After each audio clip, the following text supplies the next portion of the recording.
View point में अंडा কেমন লাগছে? बोलो गाइस हम लोग अभी काला पत्थर से रिटर्न कर रहे हैं। सिक्किम में पहली बार बर्फ गिरना स्टार्ट हो गया। Life time experience. First time enjoy your life.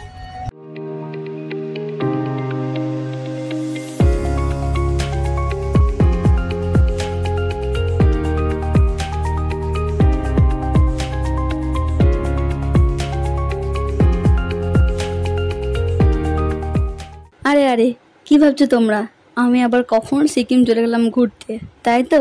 আরে না না, এই ভিডিওটা হচ্ছে অনেক আগেকার ভিডিও। আমার বিয়ে হয়েছিল 25 জুলাই আর আমি হানিমুনে গিয়েছিলাম 16 অক্টোবর, তো তখনকার ভিডিও।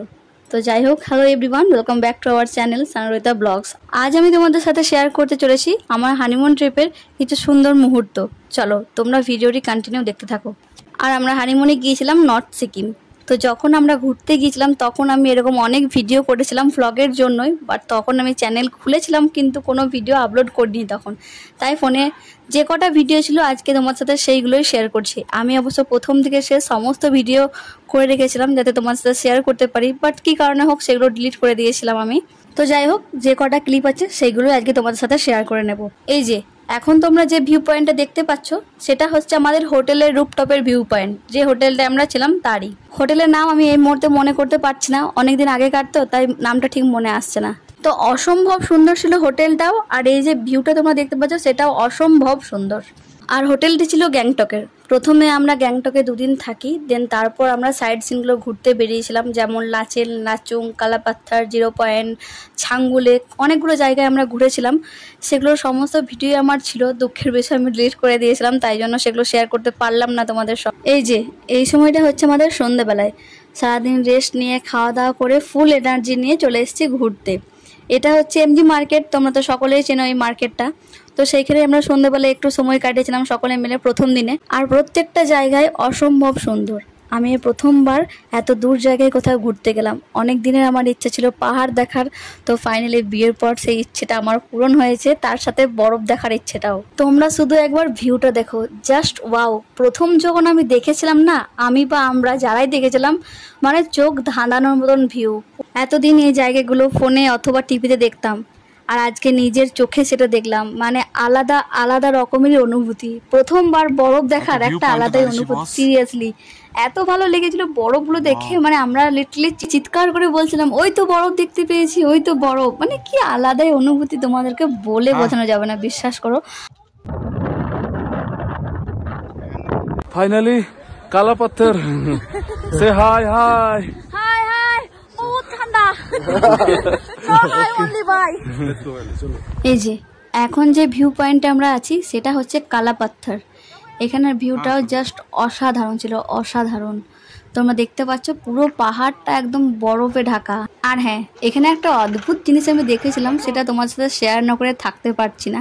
এখানে অতগুলো লোক তোমরা দেখতে পাচ্ছ, সবাই একদম ঠান্ডাতে একদম জড়সড়ো, জ্যাকেট, টুপি, চাদর, যার যা আছে মোটা জিনিস তারা সবাই পরেছে। কিন্তু অদ্ভুতভাবে একজন মেয়ে ছিল যে কিনা স্লিপলেস ব্লাউজ, তার সাথে হালকা পাতলা একটা নেটের শাড়ি পরে যে রিল বানাচ্ছিল ওখানে। বিশ্বাস করো গাইজ, মানে আমি ওকে দেখে অবাক যে কি করে পারছে। এত ঠান্ডার মধ্যে আমরা তো জড়সড় হয়ে গুটিয়ে পড়ছি, আর ও এখানে এরকম রিলস বানাচ্ছে, তাও আবার শাড়ি পরে পাতলা নেটের, তার সাথে স্লিপলেস ব্লাউজ। এই যে দেখো আমার বাঁ দিকে তোমরা মেয়েটাকে দেখতে হবে, একটা পিঙ্ক কালারের শাড়ি পরে দাঁড়িয়ে আছে। আর ওয়েদারের কথা এবার তোমাদেরকে বলে রাখি, মানে যখন যেরকম ওয়েদার থাকে, আমরা যখন গেছিলাম তখন এই যে জায়গাগুলো দেখছো না, সেগুলোতে ঠান্ডাটা মানে সহ্য করার মতন ছিল। হ্যাঁ, সেরকম কোনো কষ্ট হয়নি, তবে যাদের শ্বাসকষ্টের প্রবলেম আছে তাদের হয়তো একটু আধটু অসুবিধা হচ্ছিল, বাট আমাদের সেরকম কোনো অসুবিধা হয়নি এখানে। এই জায়গাগুলো ঘোরার আগেও আমাদের 2-1 জায়গায় ঘোরা হয়েছিল, বাট সেগুলোর ভিডিও আমার কাছে নেই বলে তোমার সাথে শেয়ার করতে পারলাম না। যেমন রাস্তা ধারে ধারেই অনেক ভিউ পয়েন্ট ছিল, একটা ছিল 7 সিস্টার ওয়াটারফল বলে জায়গা ছিল, ওটাও খুব সুন্দর ছিল জায়গাটা, বাট ওই যে ভিডিও ক্লিপ নেই তাই জন্য শেয়ার করতে পারছি না।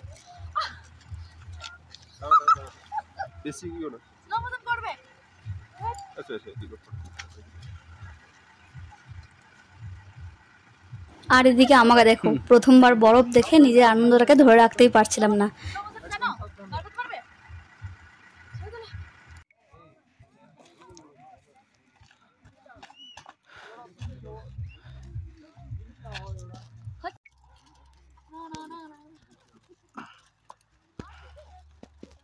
তো কালাপাত্থার থেকে আমরা এবার এখন চলে এসেছি গুরুদম্বার লেকে। কবে কোন দিন কোথায় গেছিলাম এটা বলতে পারবো না, কারণ পরপর সাজিয়ে আমার ভিডিও ক্লিপগুলো যেহেতু নেই তাই জন্য। আর এই যে জায়গাটা তোমরা দেখতে পাচ্ছ, সেইখানের ওয়েদার মানে এত বাজে ছিল বলার কিছু নেই। এতটাই ঠান্ডা আর এত জোরে জোরে হাওয়া দিচ্ছিল, বিশ্বাস করো আমরা ওখানে দাঁড়িয়ে থাকতে পারছিলাম না 1 মিনিটও। মানে গাড়ি থেকে নেমে পড়ে মনে হচ্ছিল গাড়িতে চেপে এবার বসে যাই।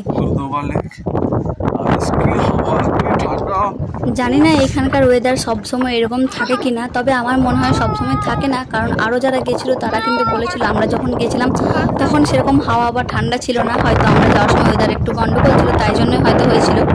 ফাইনালি আমরা 0 পয়েন্টে। ওয়াও, এই যে এখন যে ভিউ পয়েন্টটা তোমরা দেখছো সেটার নাম হচ্ছে 0 পয়েন্ট।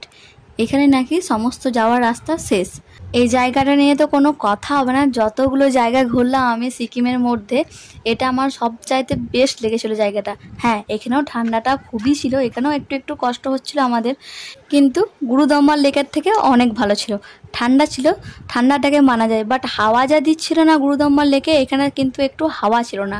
কি অপরূপ সুন্দর না জায়গাটা, সত্যি প্রকৃতির থেকে সুন্দর কিন্তু কেউ হতে পারবে না। আর ঘুরতে যাওয়ার আগে অনেক ভেবে রেখেছিলাম ফটো তুলবো, রিলস করব, বাট বিশ্বাস করো ফটো অনেক তুলেছি বাট রিলস করা হয়নি। তো এই 2-1টা স্লো মোশনে ভিডিও করে নিচ্ছিলাম। বরফ টু মাছ। এদিকে অন্ধকার আছে।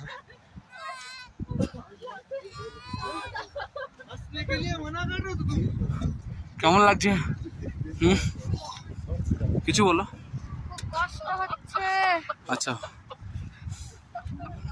কষ্ট হচ্ছে, চলো একটু ওইদিকে চলো। মেন প্রবলেমটা আমাদের কি হচ্ছিল জানো তো, মানে এক একটা জায়গার ডিস্টেন্স প্রায় 4-5 ঘন্টা ছিল।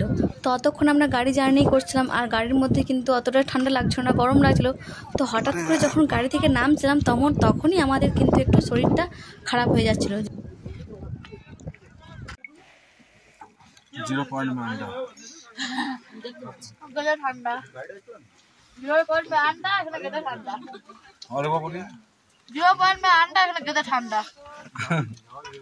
আর এই পাহাড়ে যতদিন ছিলাম আমরা, আমাদের ট্যুরটা প্রায় 1 সপ্তাহ ছিল যাওয়া আসা নিয়ে, ততদিন আমরা শুধু ম্যাগি, ডিম সেদ্ধ, মোমো এগুলো খেয়েই পার করে দিয়েছিলাম। হ্যাঁ, হোটেলের খাবার কিন্তু খুব সুন্দর ছিল। ওদের খাবারের মধ্যে ছিল ভাত, ডিমের কারি অথবা চিকেন, তো আমরা বেশিরভাগ ডিমের কারিটা নিচ্ছিলাম, তার সাথে যে কোনো একটা ভাজা, আর সবদিকে ফেভারিট ছিল মসুর ডাল, যেটা কিন্তু দারুণ লাগছিল খেতে আমাদের। তো এইগুলো ঘুরে নেওয়ার পর আমরা আবার গ্যাংটকে ব্যাক করেছিলাম। যেদিন প্রথম দিন এসে আমরা যে হোটেলটায় ছিলাম সেই হোটেলটায় থেকে আমরা আরও গ্যাংটকের যে সাইড সিন ছিল সেগুলো ঘুরেছিলাম, বাট সেগুলো ক্লিপ আমার কাছে নেই তাই শেয়ার করতে পারলাম না। তো চলো, আজকের মতো আমার হানিমুন ট্রিপের ব্লগ তোমাদের সাথে এইটুকুই শেয়ার করার ছিল। ব্লগটি ভালো লাগলে অথবা ভিডিওটি ভালো লাগলে প্লিজ চ্যানেলে সাবস্ক্রাইব করে দিও। আজকের মতো এইটুকুই, দেখা হচ্ছে আবার অন্য কোনো নতুন মিনি ব্লগে। ততক্ষণ যেন সকলে ভালো থেকো। আর কিছু ফটো শেয়ার করে দিলাম, সেগুলো তোমরা দেখে নাও। টাটা, থ্যাঙ্কস ফর ওয়াচিং।